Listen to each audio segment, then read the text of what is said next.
According to Bank of America data, a record $576 billion has flowed into equity funds since November, and that's more than the $452 billion seen in the last 12 years combined.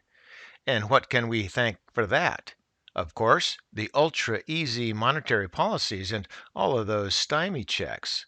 So it's no coincidence that in the second quarter, we had the second highest earnings multiples in more than 100 years. With that, and the fact that the VIX, which is the fear gauge, has a reading of about 17, many see this as another market top signal that is flashing amber. Since I got to do all this in about 5 minutes, we got to be quick. But first, here is a flash of amber for y'all. And now let's go take a look at the charts.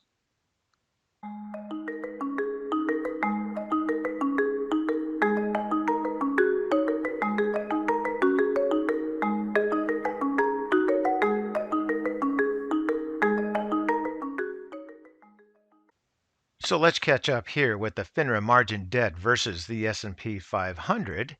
And this is from Advisor Perspectives. And as you can see, the margin debt is in red. It's rocketed in the last several months, but so has the S&P 500. The important things to pay attention to are, of course, the tops in the margin debt, which coincide with the tops in the S&P 500. But look at the gray areas, the vertical gray bars. Those are the recessions, and we're actually in a recession right now and maybe exiting the recession. But go back and look at the recessions in 2001 and then the 2008-2009 recession. Do you see that once we exited the recession, that the market continued generally upward for several years? What's going to happen when we exit this recession?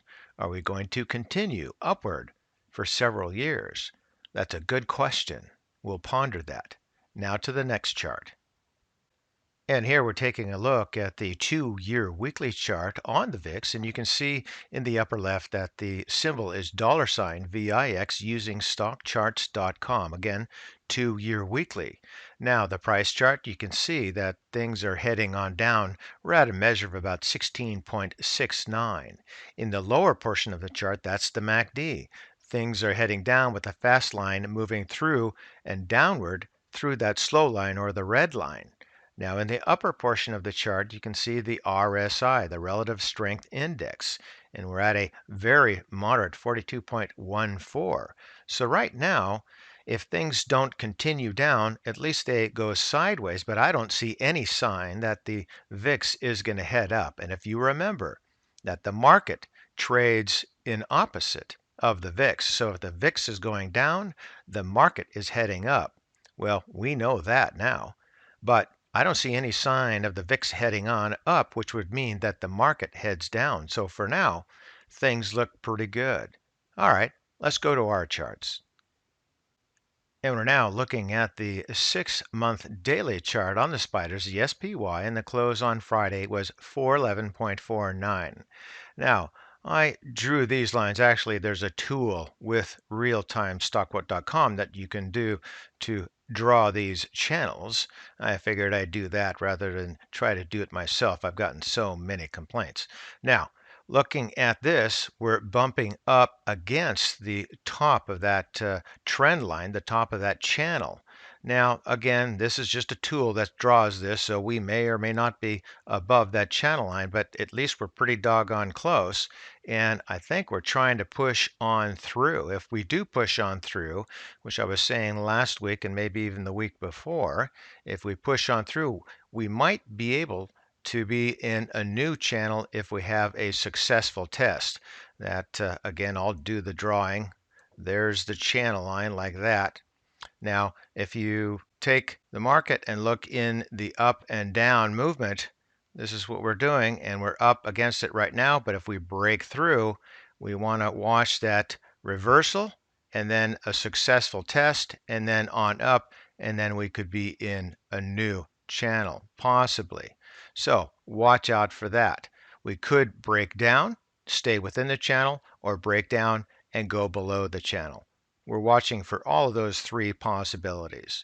Volume looks fine, and the MAC looks good. Looks like we're having some acceleration here in the fast line and in the slow line, and we're continuing on up, gaining some height and strength. Moving down into the histogram, you see pretty much the same thing, and also the price rate change, good reflection off of that slow line and heading on up there into the RSI, and we're finally just barely peeking into that overbought territory, which is between that 80 and 100 measure. So we're up in that area. We haven't been there for quite a while, at least certainly in the last 6 months or so, and we can stay up there. So things are looking very strong. And you can see that too here in stochastics. And then the Williams is hanging up there as well. Back up to the price chart. So once again, looking at the VIX and then looking at the price chart here, things look good. It's possible that we get reflected back down again. And if we do, as long as we stay in this channel, it's going to make another attempt at breaking up through that. So just be patient, but I would say this is not the kind of a market that you want to be chasing stocks with. So just be patient and prudent.